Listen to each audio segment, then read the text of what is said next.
ओम शांति।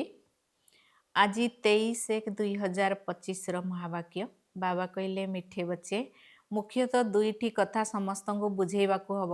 गोटे है बाबा को मन पकाओ, द्वितीय 84 जन्मर चक्र को जान, तेबे सबू प्रश्न समाप्त हो। प्रश्न अच्छी बाबा महिमारे क्यों शब्द आसूची जहा श्रीकृष्ण महिमारे आसुना।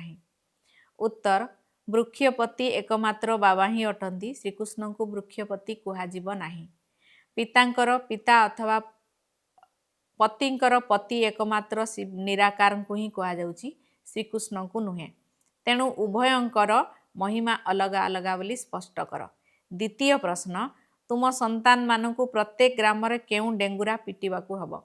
उत्तर सबु गाँव में डेंगुरा पिटाई दियो जे मनुष्यरु देवता, नरकवासी रु स्वर्गवासी किपरि होई परिबो।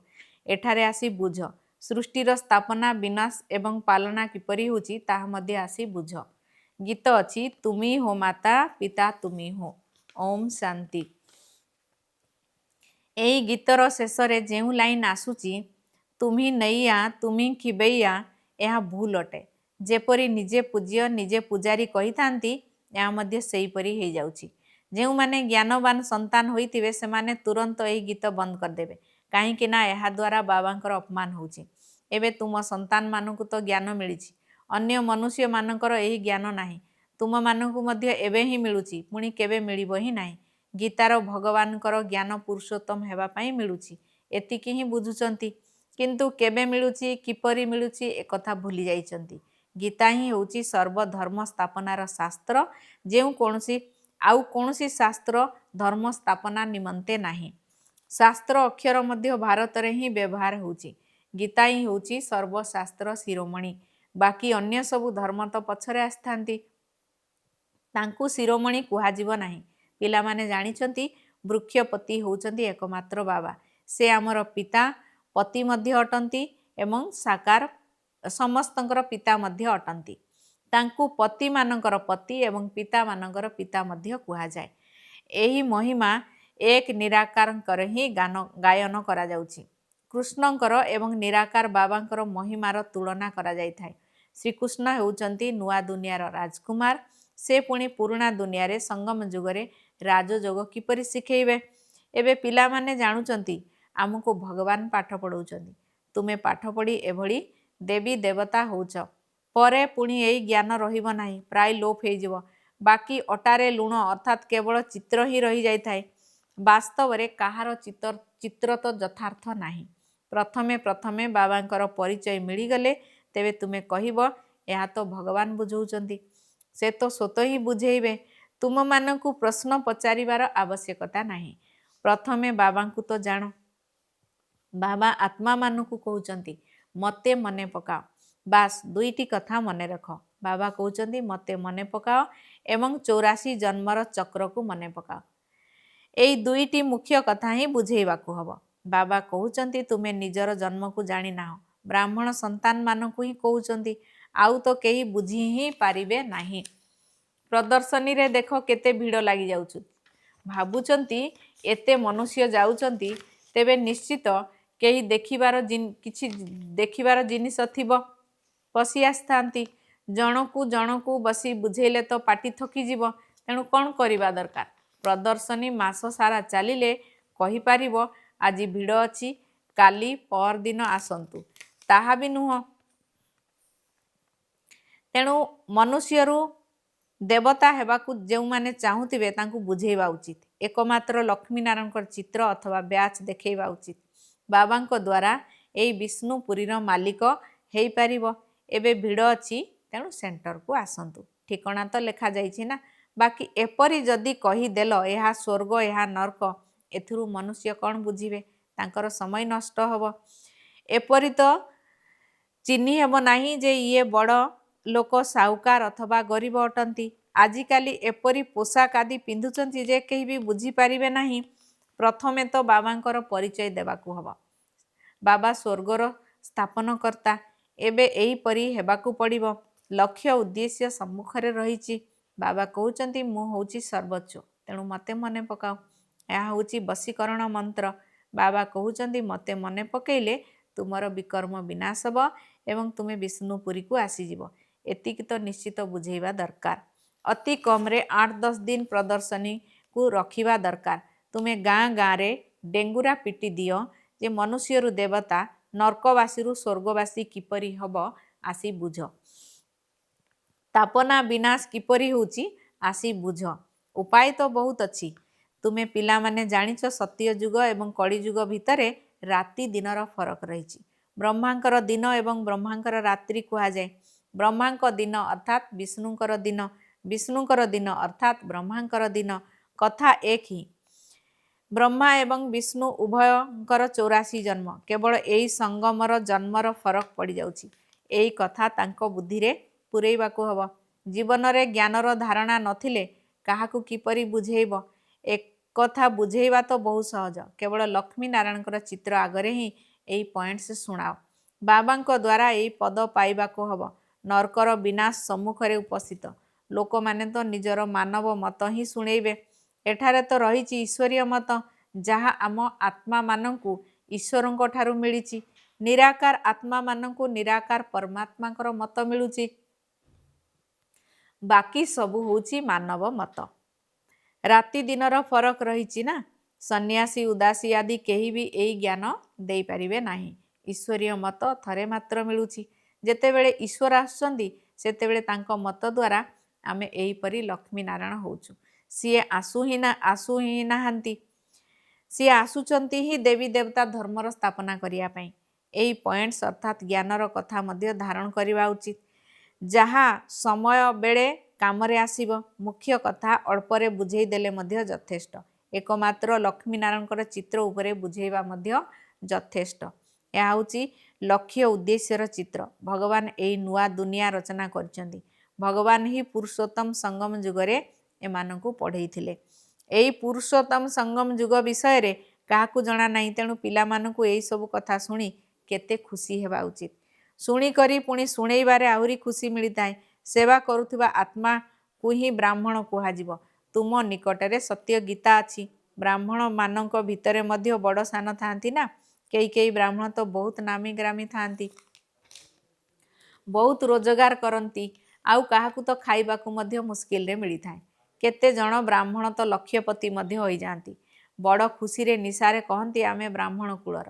ସତ୍ୟ ବ୍ରାହ୍ମଣ କୁଳ ବିଷୟରେ ତ ଜଣା ହିଁ ନାହିଁ। ବ୍ରାହ୍ମଣମାନଙ୍କୁ ଉତ୍ତମ ବୋଲି କୁହାଯାଏ। ସେଥିପାଇଁ ତ ବ୍ରାହ୍ମଣମାନଙ୍କୁ ଖୁଏଇଥାନ୍ତି। ଦେବତା, କ୍ଷତ୍ରିୟ କିମ୍ବା ବୈଶ୍ୟ, ଶୂଦ୍ର ବର୍ଣ୍ଣବାଲାଙ୍କୁ କେବେ କେହି ଖୁଆନ୍ତି ନାହିଁ, ବ୍ରାହ୍ମଣଙ୍କୁ ହିଁ ଖୁଆନ୍ତି। ସେଥିପାଇଁ ବାବା କହୁଛନ୍ତି ତୁମେ ବ୍ରାହ୍ମଣମାନଙ୍କୁ ଭଲ ଭାବରେ ବୁଝାଅ। ବ୍ରାହ୍ମଣମାନଙ୍କର ମଧ୍ୟ ସଂଗଠନ ରହିଥାଏ। ତାର ସନ୍ଧାନ କରି ସେଠାରେ ପହଞ୍ଚିବା ଦରକାର। ବ୍ରାହ୍ମଣ ତ ପ୍ରଜାପିତା ବ୍ରହ୍ମାଙ୍କର ସନ୍ତାନ ହେବା ଉଚିତ। ଆମେ ତାଙ୍କର ସନ୍ତାନ ଅଟୁ। ବ୍ରହ୍ମା କାହାର ସନ୍ତାନ ତାହା ମଧ୍ୟ ବୁଝେଇବା ଦରକାର। ଯାଞ୍ଚ କରିବା ଦରକାର ଯେ କେଉଁଠି କେଉଁଠି ତାଙ୍କର ସଂଗଠନ ସବୁ ରହିଛି। ତୁମେ ବହୁତଙ୍କର କଲ୍ୟାଣ କରିପାରିବ। ବାନପ୍ରସ୍ଥୀ ସ୍ତ୍ରୀମାନଙ୍କର ମଧ୍ୟ ସଭା ରହିଥାଏ। ବାବାଙ୍କୁ କେହି ସମାଚାର ଦେଉନାହାନ୍ତି କି ଆମେ କୁଆଡ଼େ କୁଆଡ଼େ ଯାଉଛୁ। ସାରା ଜଙ୍ଗଲ ଭରି ହୋଇ ରହିଛି। ତୁମେ ଯେଉଁ ସ୍ଥାନକୁ ଯିବ ଶିକାର କରି ଆସିବ। ଅର୍ଥାତ୍ ସାରା ସଂସାର ପଡ଼ିଛି। ଯେଉଁଠାକୁ ବି ଯାଇ ସନ୍ଦେଶ ଦେଇପାରିବ। ପ୍ରଜା ତିଆରି କରିବା ସହ ରାଜା ମଧ୍ୟ ତିଆରି କରିପାରିବ। ଢେର ସେବା ରହିଛି। ସନ୍ଧ୍ୟା 5ଟା ବେଳେ ଛୁଟି ମିଳୁଛି। ଲିଷ୍ଟରେ ନୋଟ୍ କରିଦେବା ଦରକାର। ଆଜି ଏଇ ସ୍ଥାନକୁ ଯିବି, କାଲି ସେଇ ସ୍ଥାନକୁ ଯିବି। ବାବା ଉପାୟ ତ ବହୁତ ବତଉଛନ୍ତି। ବାବା ପିଲାମାନଙ୍କ ସହିତ ହିଁ କଥା ହେଉଛନ୍ତି। ଏଇ ନିଶ୍ଚୟ ପକ୍କା ହେବା ଦରକାର ଯେ ମୁଁ ଆତ୍ମା ଅଟେ। ବାବା ଶୁଣଉଛନ୍ତି ଧାରଣ ଆମକୁ କରିବାକୁ ହେବ। ଯେପରି ଶାସ୍ତ୍ର ଅଧ୍ୟୟନ କରି ସଂସ୍କାର ସାଥିରେ ନେଇଯାଆନ୍ତି, ତେଣୁ ପରଜନ୍ମରେ ସେଇ ସଂସ୍କାର ଦୃଶ୍ୟମାନ ହେଇଥାଏ। କୁହାଯାଏ ସଂସ୍କାର ନେଇକରି ଆସିଛନ୍ତି।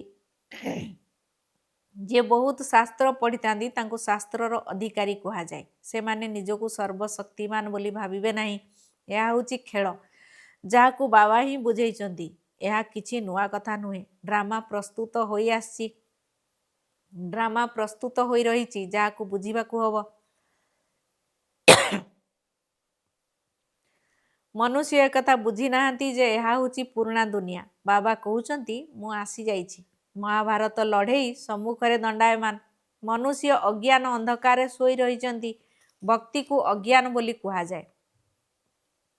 ज्ञानर सागर तो बाबा ही अटंती जी बहुत भक्ति करती से भक्तिर सागर भक्तमाला मध्य रही ना भक्तमालार नाम मध्य एकत्र करने दरकार भक्तमाला द्वापरु कलिजुग पर्यंत ही रहिब पिलामानकर बहुत खुशी पिलामानकर खुशी बहुत बहुत खुशी से मानू मिल जी सारा दिन सेवा करुवे बाबा बुझाऊँच माला तो बहुत लंबा होता है हजार हजार संख्यार रही था जहाँ किए केउठू टाणी था किछि तो थिबो ना सेथिपाई एते बड़ माला तैयारी करछंती मुख द्वारा राम राम कही चलछंती एकथा मध्य पचारिबा दरकार राम राम कही काहाकू मने पकाउछंती तुमे कोनोसी भी सत्संग आदि को जाई सेमानक गहणरे मध्य बसी पारिबो हनुमानकर उदाहरण मध्य रही ना जोठी सत्संग होउथिला सेठारे जोता रखिबा स्थान रे जाई बसुथिले तुमको मध्य सुजोग नेबा उचित तुम्हें बहुत सेवा करि पारिबो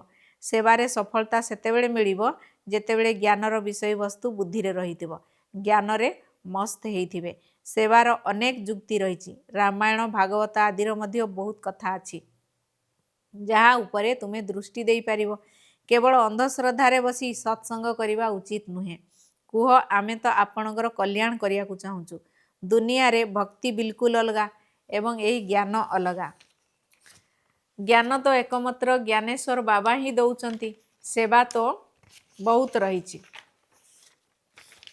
केवल एक कथा कुह जे सर्वोच्च किए सर्वोच्च एकमात्र भगवान ही अटंती संपत्ति मध्य तांको ठारू मिलिथाय बाकी तो समस्ते हेले रचना पिलामानंकर सेवार शौक रहिबा दरकार तुमको राजत्व करियाको हेले प्रजा मध्य तैयारी करियाको पड़िबो एई महामंत्र किछि कम नुहे बाबांकु मने पकाओ तेबे अंतमति स्वगति होइजिबो अच्छा मिठे मिठे सिकिलधे संतान मानक प्रति मात पिता बाप दादांकर मधुर स्नेह संपन्न शुभेच्छा एवं सुप्रभात आत्मिक पितांकर आत्मिक संतान मानकु नमस्ते धारणा 1 नंबर बाबा तुमको जेउ बसीकरण मंत्र देइचंती ताकू समस्तंकु मने पकई देबाकू हबो सेवा करिवार भिन्न भिन्न उपाय रचिबाकू हबो भितरे भितरे ज्ञान बुझेई निजर समय बर्बाद करिवा अनुचित